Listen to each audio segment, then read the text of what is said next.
Hello അസ്സലാമു അലൈക്കും, എല്ലാവർക്കും നമസ്കാരം. പിന്നെ ഇന്നലെ ഞാനൊരു വീഡിയോ ഇട്ടിരുന്നു ഒരു മൈഗ്രെയിനെ കുറിച്ച് സംസാരിച്ചിട്ട്. ആ വീഡിയോസ് ഒരുപാട് ആളുകളൊന്നും കണ്ടിട്ടില്ല. അപ്പോൾ എന്തായാലും കണ്ടവർ അല്ലെങ്കിൽ ഇനി കാണാനുള്ളവർ എല്ലാവർക്കും ഒന്ന് ഷെയർ ചെയ്ത് കൊടുക്കാൻ മറക്കരുത് കേട്ടോ. കാരണം ആർക്കെങ്കിലുമൊക്കെ ഒന്ന് ഉപകാരപ്പെടണമെങ്കിൽ പെട്ടോട്ടെ. അത് ഞാൻ അവർക്ക് പ്രൊമോഷൻ വർക്ക് അങ്ങനത്തെ ഒന്നും അല്ല കേട്ടോ.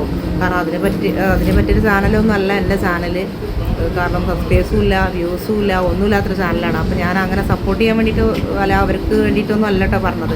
കാരണം മൈഗ്രെയിൻ്റെ ബുദ്ധിമുട്ട് എത്രത്തോളം ഉണ്ടോയെന്ന് വെച്ചാൽ ആ ബുദ്ധിമുട്ട് അറിയുന്ന ഒരാളാണ് ഞാൻ. അപ്പോൾ അത് മറ്റുള്ളവർക്ക് ഉണ്ടെന്നുണ്ടെങ്കിൽ അത് ഉപകാരപ്പെട്ടോട്ടെ എന്ന് കരുതിയിട്ടാണ്. അപ്പോൾ നിങ്ങൾ എൻ്റെ വീഡിയോ കാണുകയാണെന്നുണ്ടെങ്കിൽ എല്ലാവർക്കും അത് ഷെയർ ചെയ്ത് കൊടുക്കണം കേട്ടോ. പിന്നെ നമ്മളെ ഈ ചാനലും തന്നെ പിന്നെ അധികം റീച്ചൊന്നുമില്ല കേട്ടോ. മറ്റേ ചാനൽ പോലെ തന്നെ അത് 2.5-3 വർഷത്തോളമായി, എന്നിട്ട് പോലും അതിന് റീച്ചില്ല. അതുകൊണ്ടാണ് ഞാൻ ആ ചാനൽ ഒഴിവാക്കിയിട്ടിപ്പോൾ ഇത് പുതിയതൊന്നും തുടങ്ങാമെന്ന് വിചാരിച്ചത്. ഇതിലും ഒരു 1K 2K ഉള്ളതൊക്കെ 1-2 തന്നെ ഉള്ളൂ, ബാക്കിയൊന്നുമില്ല. 1K ആവണുള്ളൂ. ഒന്ന് 2Kൻ്റെ മേലെ പോയിട്ടുണ്ട്. ബാക്കിയുള്ളതൊക്കെ 100 പോലും ഇല്ലാത്ത വ്യൂസ് ഇല്ലാത്ത അവസ്ഥയാണ്. അപ്പോൾ എല്ലാവരും ഒന്ന് സപ്പോർട്ട് ചെയ്യണം കേട്ടോ. വീഡിയോസ് ഒന്ന് ഷെയർ ചെയ്ത് കൊടുക്കാനും കമൻ്റ് ഇടാനും ഒന്നും മറക്കരുതേ. കുറേ ആളുകൾ പറഞ്ഞിരുന്നു സപ്പോർട്ട് ചെയ്യാൻ, വീഡിയോസ് സപ്പോർട്ട് ചെയ്യാന്നൊക്കെ പറയുന്നുണ്ട്. പക്ഷേ വ്യൂസ് ഇല്ലാത്തതുകൊണ്ട് എനിക്കൊരു താല്പര്യക്കുറവ്, ഒരു വിഷമം പോലെ. അപ്പോൾ വ്യൂസൊക്കെ കുറേ വരട്ടെ, അതിന് ശേഷമൊക്കെ എന്തെങ്കിലുമൊക്കെ ഇടാട്ടോ. എനിക്ക് ഒരുപാട് എല്ലാവരെയും പോലെയുള്ള സാമർഥ്യമോ അല്ലെങ്കിൽ ഒരുപാട് കണ്ടൻറ്റുകളൊന്നും ഇല്ല.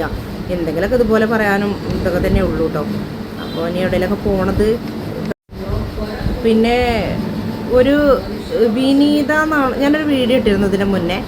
അപ്പോൾ അതിൽ ചെറിയൊരു മിസ്റ്റേക്ക് വന്ന കാരണം ഞാനത് ഡിലീറ്റ് ആക്കി. പക്ഷെ അതിലൊരു കമൻറ്റ് വന്നിരുന്നു, പിന്നെ മെയിൽ ID ഒന്ന് അയച്ചു തരുമോ, കാരണം ഫോൺ നമ്പർ ചോദിക്കുന്നത് ശരിയല്ലല്ലോ എന്ന് വിചാരിച്ചിട്ടാവാം. ഒരു ചേച്ചിയാണ്, വിനീത എന്നാണോ, അതിന് സുനിത എന്നോ വിനീത എന്തോ അങ്ങനെ എന്തോ ഒരു പേരാണ്. എന്തോ അവർക്ക് എന്തോ അയച്ചു തരാൻ വേണ്ടിയിട്ടായിരുന്നു. അപ്പോൾ ഒരു അഡ്രസ്സ് ചോദിക്കാനാണ്. അപ്പോൾ നിങ്ങൾക്ക് പിന്നെ മെയിൽ ID അയച്ചു തരുമോ എന്ന് ചോദിച്ചു. പക്ഷേ ഞാനതിൽ ഇവളെ കുറച്ച് എന്തോ ഒരു ഇതിൽ ഞാനത് ആ വീഡിയോ ഞാൻ ഡിലീറ്റ് ആക്കി. പക്ഷെ ഇപ്പോൾ ആ ആളെ പേരും മറന്നുപോയി.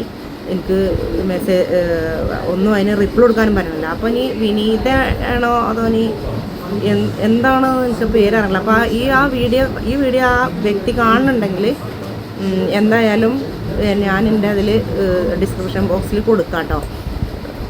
ഏതാണ് മെയിൽ ID എന്നൊക്കെ ഉള്ളത് കൊടുക്കുക. അപ്പോൾ അതിൽ മെസ്സേജ് അയക്കാൻ മറക്കരുത്. ചേച്ചിയാണോ അനിയത്തിയാണോ എന്നറിയില്ല. അപ്പോൾ അവർക്ക് എന്തോ ഗിഫ്റ്റ് എന്തോ ഒന്ന് അയച്ചു തരാൻ വേണ്ടിയിട്ടാണെന്നാണ് പറഞ്ഞത്. അപ്പോൾ ഞാനതിൽ മെയിൽ ID കൊടുക്കുന്നുണ്ട്, അതിൽ മെസ്സേജ് അയച്ചാൽ മതി കേട്ടോ. കാണുന്നുണ്ടോ എന്ന് എനിക്കറിയില്ല. പക്ഷെ അന്ന് എനിക്കത് ഡിലീറ്റ് ആക്കേണ്ട വന്ന കാരണം ആ പേര് എഴുതിയെടുത്തതുമില്ല.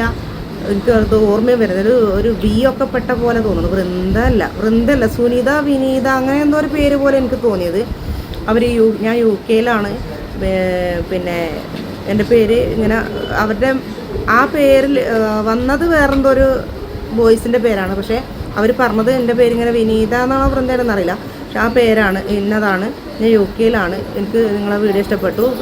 ഇനിയും വീഡിയോകളൊക്കെ ചെയ്യണം, സപ്പോർട്ട് ചെയ്യാൻ ആളുണ്ടായിക്കോളും. അങ്ങനെ നല്ലൊരു പോസിറ്റീവ് മെസ്സേജും വന്നു. അതിൻ്റെ കൂട്ടത്തിൽ തന്നെ അപ്പോൾ തന്നെ അവർ പറഞ്ഞു മെയിൽ ID വെക്കണം എന്ന് പറഞ്ഞു. നമ്പർ ചോദിച്ചാൽ അത് ആണാണോ പെണ്ണാണോ എന്നറിയില്ല. അപ്പോൾ അതുകൊണ്ടായിരിക്കാം മെയിലാവുമ്പോൾ അവർക്ക് മെസ്സേജ് അയക്കാമെന്ന് വിചാരിച്ചിട്ടാവും. അപ്പോൾ അവർ കാണുകയാണെന്നുണ്ടെങ്കിൽ എനിക്ക് മെസ്സേജ് അയക്കാൻ മറക്കരുത് കേട്ടോ. എൻ്റെ മെയിലിൽ മെസ്സേജ് അയച്ചാൽ മതി. ഞാൻ ഫോൺ നമ്പർ തരിക, എങ്ങനെ വെച്ചാൽ എന്താ അവർക്ക് പറയാനുള്ളത്, അവർക്ക് എന്താ അയച്ചു തരാനാണെന്ന് പറഞ്ഞു. മോൾക്കുള്ളതാണോ എനിക്കുള്ളതാണോ എന്താണെന്ന് അറിയില്ല. പിന്നെ എൻ്റെ വോയിസ് ഇതിൽ കറക്റ്റ് കേൾക്കണില്ല എന്നൊക്കെ പറയുന്നുണ്ട്. അപ്പോൾ അത് കേൾക്കാത്തത് എൻ്റെ അടുത്ത് മൈക്കൊന്നും ഇല്ലാത്തതുകൊണ്ടാണ് കേട്ടോ. അപ്പോൾ ഒന്നും വിചാരിക്കരുത്. മാക്സിമം സൗണ്ടിലാണ് ഞാൻ പറയുന്നത്. അപ്പോൾ മൈക്കൊന്നും ഇല്ലാത്ത കാരണമായിരിക്കും ചിലപ്പോൾ സൗണ്ട് ചെറുതായിട്ട് കേൾക്കുന്നത്. ബുദ്ധിമുട്ടുണ്ടെങ്കിൽ ക്ഷമിക്കണം.